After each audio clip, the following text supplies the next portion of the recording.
पीले दांत वाली बहू। रंजना कभी ब्रश नहीं करती थी।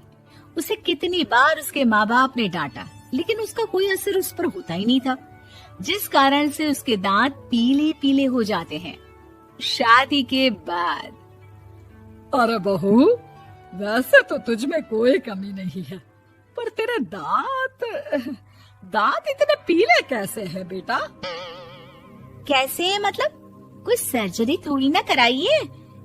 वो तो क्या नाम, मैं ब्रश नहीं करती थी तो पीले हो गए। अब क्या करूं? आप कहे तो लाल करवा लूं या फिर काले? यार ये क्या है, क्यों माँ से लड़ रही हो? लड़ रही हूँ? अरे मैं लड़ रही हूँ या ये बोल रही है कि दांत पीले हैं, पीले। अरे तपस्या थोड़ी ना की है इन्हें पीले करने के लिए। बकायदा ब्रश नहीं किया है 20 साल तक, तब जाकर। छी, कैसी बात कर रही हो? ये उस वक्त तो पीले नहीं थे जब हम लोग तुम्हें देखने आए थे। अरे तब साफ करवा लिया होगा डेंटिस्ट के पास जाकर। अब देखो कैसे पीले पीले लग रहे हैं। रंजना सास की तरफ गुस्से से देखती है। फिर शुरू हो गई पीले पीले पीले। अरे पीले तो तब भी थे जब मेरे हाथ का रसगुल्ला उड़ा उड़ा कर खा रही थी और बोल रही थी, लड़की नहीं गुणों का खजाना दे रहे भाई साहब आप। खैर, अब वो लोग करते भी तो क्या करते, पीले दांत वाली बहू पल्ले पड़ी थी तो झेलना तो था ही। एक दिन कीर्तन में रंजना गाना गा रही थी। अरे कमला बहन, माँ का द्वार है, यहाँ तो सब शुद्ध होकर आते हैं, फिर अपनी बहू को ब्रश भी नहीं करवाती तुम। दूर से पीले पीले दांत भक्ति में बाधा उत्पन्न कर रहे हैं। अरे कोई 2 साल के बच्चे थोड़ी ना लेकर आई हूँ मैं बहू बनाकर। अच्छी खासी लड़की है, अरे कैसे करवाऊं ब्रश? ये तो उसे खुद करना चाहिए ना। अब माँ बाप तो इसके जैसे तैसे निपटा दिए, ये नहीं सोचा कि सास कैसे संभालेगी। सास बहू को लेकर घर आ जाती है, लेकिन सोच लेती है कि अब इसे लेकर कहीं नहीं जाएगी। अगले रोज बहू कहती है, अरे क्या हो गया, मंदिर नहीं जाना क्या? कीर्तन का वक्त हो रहा है। मेरी मधुर वाणी से कान्हा जी जागते हैं और सोते हैं। आप तो जानती है ना उनकी भक्ति में कितना मन लगता है मेरा। वो क्या है ना, तबीयत ठीक नहीं लग रही है मेरी, आराम करूंगी मैं। तबीयत ठीक नहीं लग रही? अभी तो मिथुन के गाने पर नाच रही थी आप, और अब बोल रही है कि तबीयत ठीक नहीं लग रही। अरे भक्ति में मन लगा लो सासू माँ, ऊपर जाना है, क्या मुंह दिखाओगी आप? हाँ? सास को बहू की बात पर गुस्सा आ जाता है। मैं क्या मुंह दिखाऊंगी, इसकी चिंता तो ना कर, समझी? अपने मुंह की चिंता कर, जो ये पीले पीले दांत लेकर हर जगह पहुंच जाती है। पता है लोग कितना मजाक बनाते हैं। ना जी ना, मैं नहीं जाना कहीं तेरे साथ। तो ये बात है। कोई ना, मत जाओ, मैं अपने कमरे में ही बैठकर भक्ति कर लूंगी। ऊपर वाला दांत थोड़ी ना देखता है, मन देखता है, भावना देखता है। और अरे बस बस, तू सब कुछ दिखा, बस ये सफेद चमकदार दांत ना दिखाना किसी को, है? जा यहाँ से। बहू को सास की बात का कोई फर्क नहीं पड़ता, वो तो जैसी थी वैसी ही रह जाती है। सुबह नहाकर किचन में खाना बनाना, फिर खाना खाना, कीर्तन भजन करना और सो जाना। एक दिन, माँ जी मैं सहेली के घर जा रही हूँ, शाम को लेट आऊंगी। हाँ, तो जाना, मैंने कौन सा तेरी आरती करनी है घर पर बैठकर। रंजना सहेली के घर जाती है, जहाँ वो पार्टी में जाने की तैयारी कर रही होती है। अरे शिखा, कहाँ जाने की तैयारी कर रही है?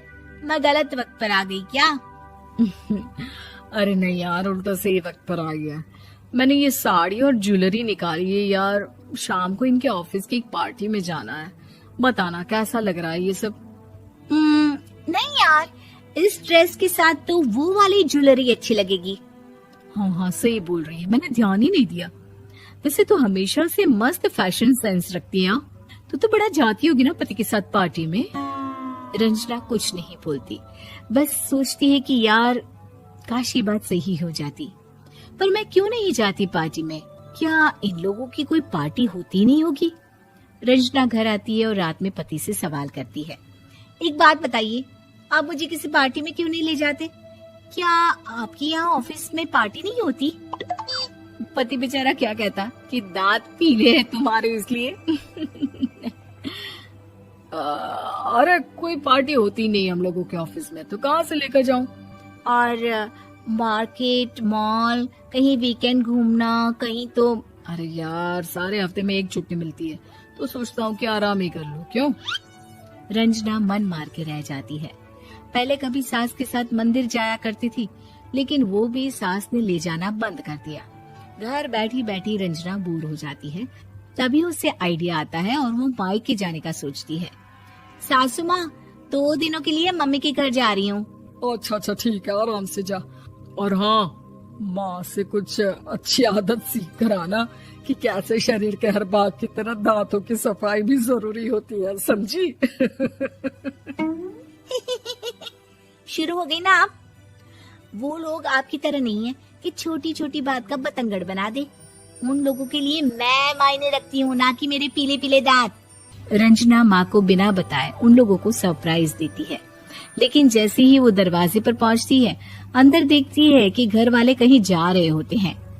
अब माँ, काश रंजना दीदी के दांतों वाली प्रॉब्लम नहीं होती, तो वो भी हम लोगों के साथ चलती ना बुआ जी की बेटी की शादी में।